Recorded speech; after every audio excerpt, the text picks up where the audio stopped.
Bomb squad members finishing emptying that box believed to have been filled with dynamite, as well as blast caps, a component that detonates those explosives like dynamite.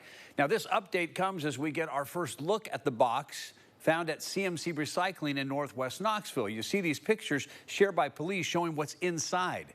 Now, we have been bringing you live updates ever since the discovery was made yesterday afternoon, and then they made sure that they had that area with evacuation. 6 on your side reporter Dominic Webster joining us again tonight to get us the latest information and get us caught up on exactly what is going on. Dominic, some good news.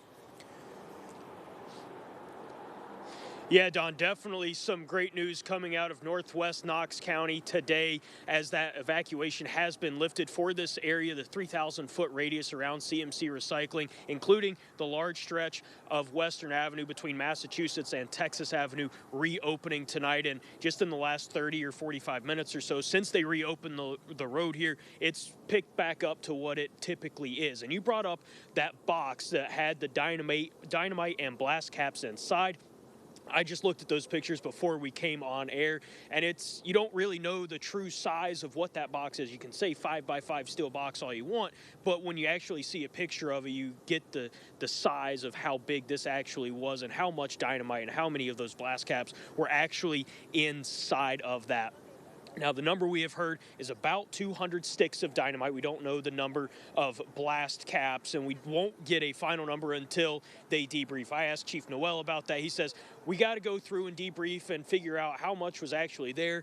Mayor Kincannon telling us that there were 7 different stacks, and all of those stacks were doused in diesel fuel. And I don't know the science behind it. That's above my pay grade. But the diesel fuel counteracted the explosive properties of the dynamite. And we heard from both Chief Paul Noel and Mayor India Kincannon about the bravery of this bomb squad group that went in and manually removed the sticks of dynamite and those blast caps safely so that no one was injured and no harm was done to property in this part of town. So these people, these men and women behind me, removed that dynamite by hand. Think about that. They removed a large amount of dynamite by hand all day today in the hot sun. I cannot stress how dangerous that was. The people you see behind me, the firefighters that you see behind me, are heroes. They are absolute heroes. They risked their lives for this community, and I could not be prouder. There were some moments, it was a very, very scary time when you have a box of dynamite that's smoldering. But our teams did it very professionally.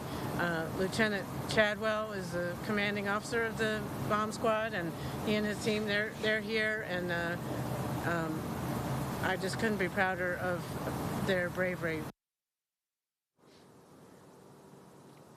Yeah, you heard her bring up that box that was smoldering. Again, it was a 5x5, 5 foot by 5 foot steel box. And on the inside was a layer of wood. And when the workers went in and used that torch to cut that door open, that's when that wood ignited and was smoldering for hours upon hours yesterday afternoon into yesterday evening, and at 11 o'clock last night, it was still smoldering. At the time this morning when they started working on it, the smoldering had stopped, which allowed crews to go in and start removing that dynamite. They started with one of the robots, the bomb tech robots. They removed the door. They started removing some of the pieces, but it was such a tangled mess from what we were being told inside that box that they could no longer use those robots without potential harm to people who are right around there and an unwanted detonation of all of that the dynamite and those blast caps. So that's when the bomb techs walked in and started removing it by hand. They were removing it stick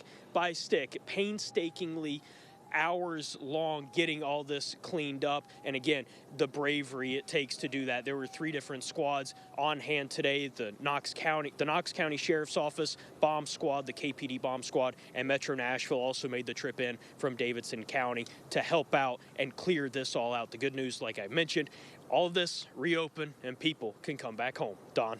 Yeah, Dominic, thank you. And again, that is the good news. Just reiterating for people, especially those people that maybe don't have an access to television, that know someone, maybe you know someone that had to be evacuated, people living in that evacuation zone have been given the all clear to return home tonight.